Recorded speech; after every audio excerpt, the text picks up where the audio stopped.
Olá, seja muito bem-vindo ao Prontuário Jurídico, o podcast aqui do Simers que esclarece as principais dúvidas do direito no âmbito da medicina.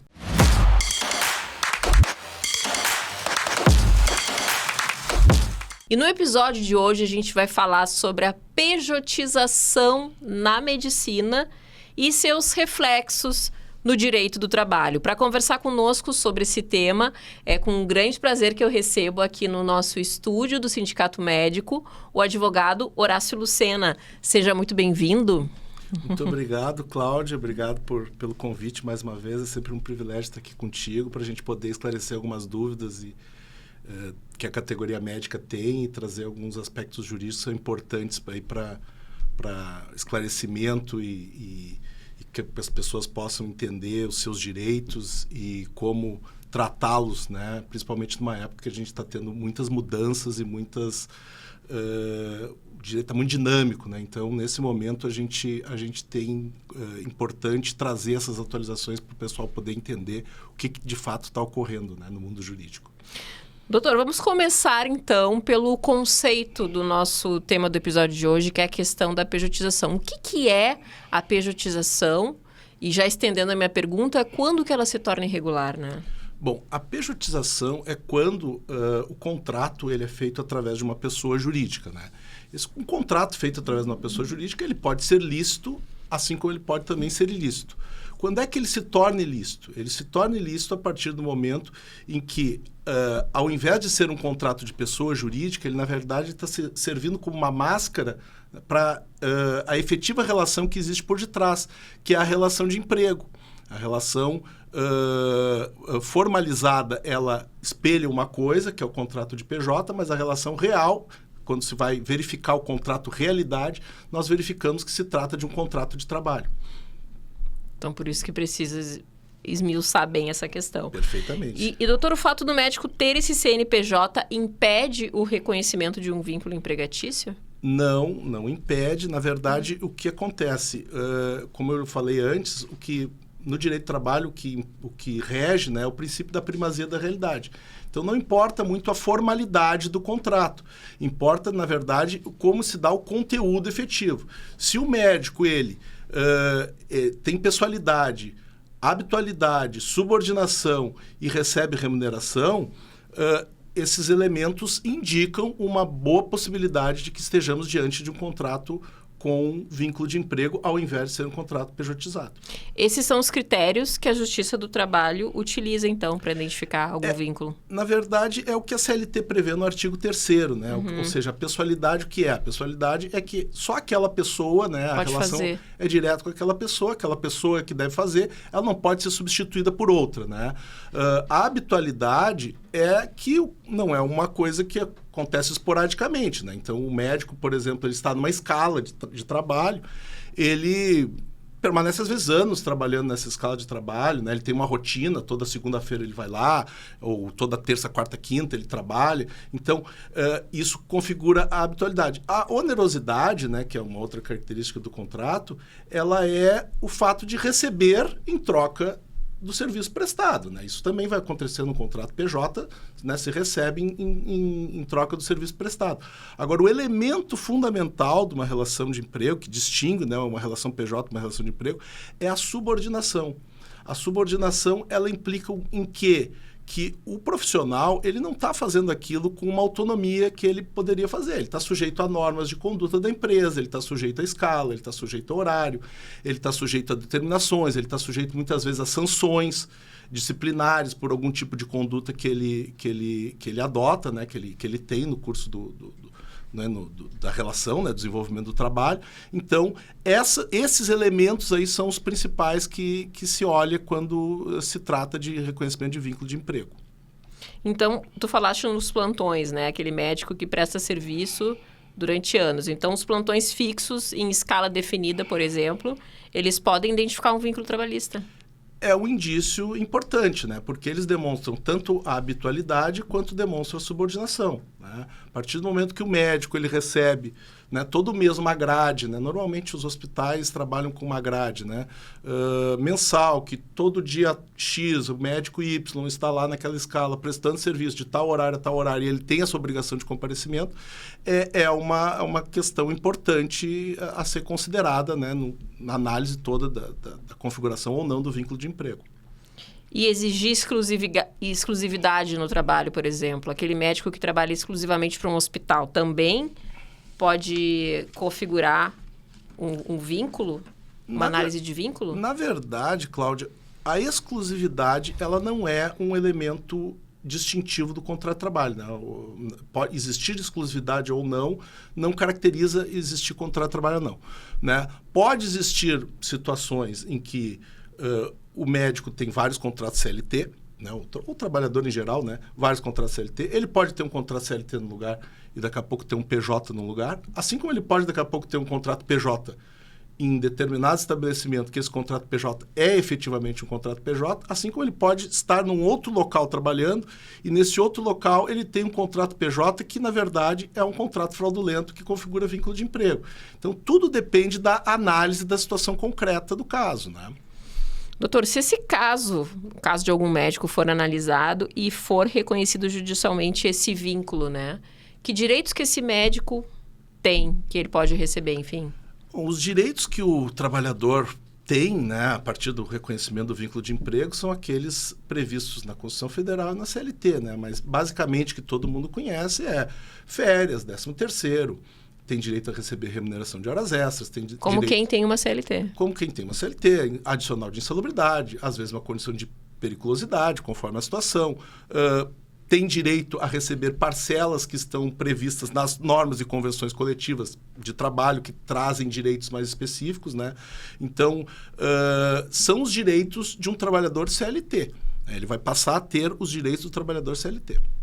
Doutor, e sobre o STF, né? O que está sendo discutido sobre essa questão da pejotização? Porque a gente sabe que lá muda tudo, né? Nós temos um tema aqui bem importante que está sendo discutido. O STF está discutindo o tema 1389, né? 1389. O que esse tema está tratando? Esse tema vai discutir qual é o alcance, né? Os efeitos e o alcance da pejotização. E do trabalho autônomo também, né? Então, o que o STF vai definir? O STF vai definir quais são os limites permitidos de um contrato PJ, quais são os limites permitidos de um contrato autônomo, vai verificar essas situações todas e vai definir um parâmetro. A partir do momento que ele definir um parâmetro, que a gente não sabe ainda qual é, definir esse parâmetro, todos os tribunais do país vão ter que observar. Então, se determinada situação o STF entender que configura vínculo de emprego, todos os juízes vão ter que se definir que aquilo configura vínculo de emprego. Agora, se o STF definir que pode a pejotização, por exemplo, irrestrita e ilimitada, todos os tribunais vão ter que definir vão ter que seguir essa orientação e passar a observar que não configura vínculo de emprego. Doutor, para aquele médico que está nos assistindo e que, de uma certa maneira, acabou aceitando um contrato, né, PJ irregular, quais são os principais riscos que esse médico está se submetendo? Nós temos vários riscos, né? O primeiro, a gente já comentou aqui, a partir do momento em que ele não tem observado os direitos trabalhistas, ele perde aquela gama de direitos que eu mencionei, horas extras, FGTS, 13º, férias remuneradas, terço de férias, isso ele já perde de cara, né?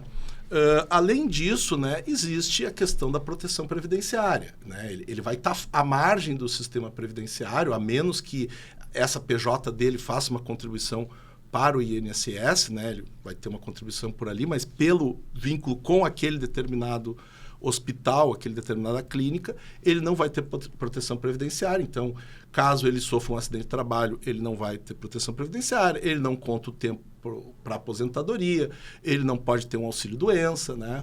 Então, ele fica à margem desses direitos. E o risco, acho que é um risco bem importante, que a gente tem verificado na prática, né? É o risco tributário. O que acontece, Cláudia?